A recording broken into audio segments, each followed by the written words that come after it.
Cet homme vient de lâcher une bombe, des révélations 40 fois supérieures à la cassette Mairie, dit-il. Robert Bourgi a effectivement tout balancé, tout ce qu'il sait sur 25 ans de pratiques occultes entre la France et l'Afrique, au cœur desquelles reviennent deux noms, Chirac et Villepin. Il s'est confié au journal du dimanche. Il n'y avait jamais moins de 5 millions de francs, cela pouvait aller jusqu'à 15 millions. Je me souviens de la première remise de fonds en présence de Villepin, l'argent venait du maréchal Mobutu, président du Zaïre, c'était en 1995. Il m'avait confié 10 millions de francs que Jacques Foccart est allé remettre à Chirac. Foccart, l'ex-secrétaire général de l'Élysée du général de Gaulle, chargé des affaires africaines, va tout apprendre à Bourgi, alias M. Chambertin. Il reprendra le flambeau à sa mort. Dominique de Villepin est un ami de longue date. Après l'élection de Jacques Chirac, leurs relations se dégradent, mais les valises d'argent poursuivent leur va-et-vient, notamment lors de la campagne présidentielle de 2002. D'après Bourgi, 5 chefs d'État africains, dont Laurent Gbagbo et Omar Bongo, auraient été très généreux avec Mamadou, le nom de code de Villepin. Pendant des années, des liasses de billets auraient été acheminées, cachées dans des coffres de voitures ou dans des tambours africains, de l'argent qui a circulé sans laisser de traces à l'Élysée.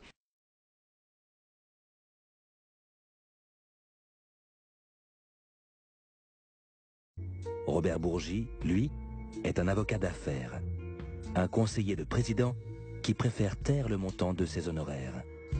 Les présidents Joseph Désiré Mobutu au Zaïre, Omar Bongo au Gabon, Denis Sassou Nguesso au Congo, Laurent Gbagbo en Côte d'Ivoire sont entre autres ses clients. Robert Bourgi, contrairement à Jacques Foccart, ne dicte pas au chef d'État la politique de la France. Il est plutôt, auprès de la présidence française, le messager de ses clients africains. Et ça change tout. Car c'est bien Omar Bongo, un de ses clients, qui a pris le pouvoir sur la politique franco-africaine. Et cet homme est redoutable. Les encouragements qu'Omar Bongo peut donner aux futures élites françaises, à peine sorties de l'ENA, prennent bien souvent un aspect financier. Secret de polichinelle que personne ne veut reconnaître publiquement. Mais il y a plus grave.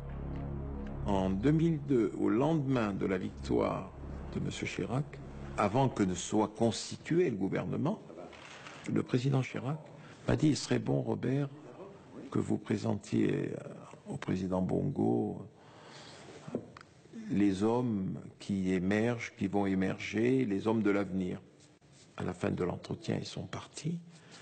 Il a pris son papier à lettres, El Hadj Omar Bongo, et il a couché les noms des élus. Et il a plié, il me dit « Tu portes ça à Jacques ». Il y avait 7 noms, et parmi les 7 noms, 5 sont devenus ministres du gouvernement de M. Raffarin. Et ça vous choque pas ce pouvoir d'un président africain? Non, ça m'amuse. Franchement, ça m'amuse. Il n'y a jamais eu un seul centime, je vous dis bien, un seul centime venu d'Afrique ou d'ailleurs pour la campagne présidentielle du candidat président Nicolas Sarkozy. Dont acte. Mais le 14 janvier 2007, au congrès UMP d'investiture du candidat Sarkozy, il y avait au premier rang, parmi les contributeurs de la campagne, Pascaline, la fille du président Omar Bongo, qui gère toutes ses participations dans les sociétés commerciales et ses comptes en banque à l'étranger, et Paul Tungui, le ministre des Finances du Gabon. Le 27 septembre 2008, le président Nicolas Sarkozy remerciera Robert Bourgi pour ses bons et loyaux services en lui remettant personnellement la Légion d'honneur à l'Élysée devant entre autres des représentants du Gabon, de la Côte d'Ivoire et du Congo-Brazzaville. Mais il n'y a pas que Robert Bourgi qui est remercié pour service rendu. À peine élu, le nouveau président téléphone à Omar Bongo et quelques jours plus tard, il le reçoit en visite officielle à l'Élysée. À cette occasion, il va, d'après Robert Bourgi, réparer une injustice commise par Jacques Chirac. Nous étions assis, le président Bongo et moi, au 5e étage du palais du bord de mer. Il me dit, je connais Jacques depuis 1963. Eh bien, tu vois, fiston, il n'a pas été à la hauteur de notre amitié. Je lui ai dit, papa, comme je l'appelais, pourquoi vous me dites ça? Je vous sens triste, amer. La remise de la dette, chaque fois que je le vois, il me dit, Omar, ne t'inquiète pas, je vais appeler Michel Candessu au FMI, je vais appeler mes amis de la Banque mondiale, tu auras une remise de la dette. Rien.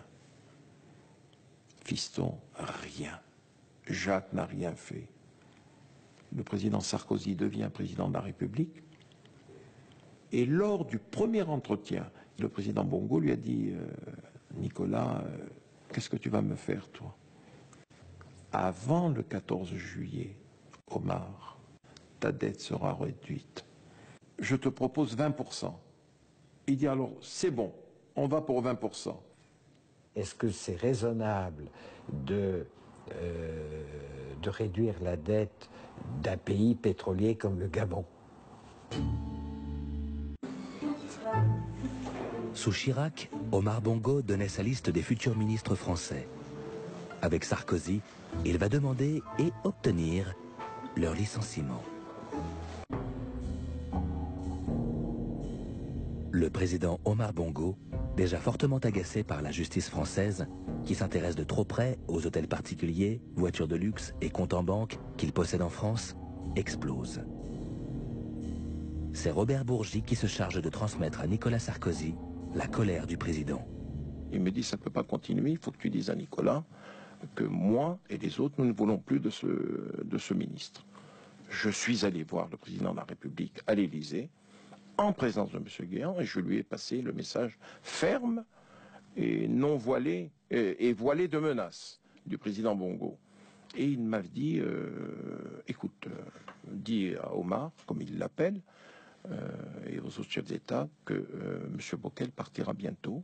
Il sera remplacé par un de mes amis, et un ami de M. Guéant. Il m'a donné le nom en me demandant de le garder pour moi. Voilà comment... Et il m'a dit aussi, c'est important, ce nouveau ministre prendra ton attache, ne sois pas étonné, et quelque part tu l'initieras à l'Afrique. Bonjour. Le nouveau ministre ira donc faire ses classes chez Omar Bongo, chargé de l'initier, comme dit Robert Bourgi, au secret franco-africain. Ce sera Alain Joyandet, un franc-maçon qui ne connaît rien à l'Afrique, mais qui va porter sans complexe le nouveau discours de la politique franco-africaine. 50 ans après les indépendances des colonies françaises, au-delà des discours hypocrites sur la coopération et la francophonie, l'Afrique a régressé sur le plan économique, sanitaire et éducatif.